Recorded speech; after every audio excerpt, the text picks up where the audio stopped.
In a year where time seemed to stand still, there's a North Beach clothing store where it feels like it's going backward.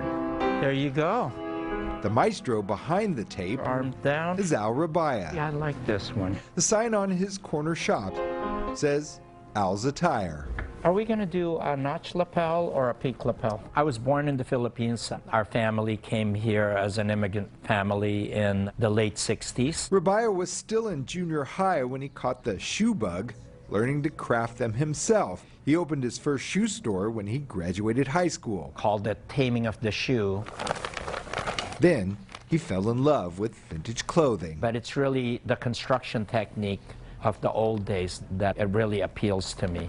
This is another one of our trench coats. When Rabaya had difficulty fitting some customers into the vintage outfits, he started making his own. That's where the basis of what Al's Attire is all about. I'm going to give you options on how we're going to build this out.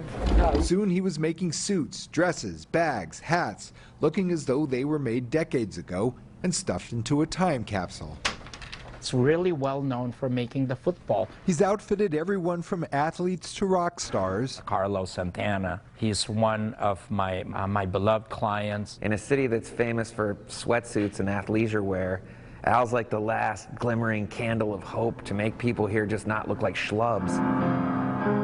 But as the pandemic closed the city down, there were no longer weddings, parties, dinners to get dressed up for. I never closed up. The difference was I was by myself. I might as well have closed up because really no one was on the street. The hardest part is that Rabaya has 3 young children back in the Philippines. My first kid, And with travel shut down, he couldn't visit. I didn't see them for almost a year. But even through the silence, the ideas kept flowing. This is part of our Fight the Virus collection.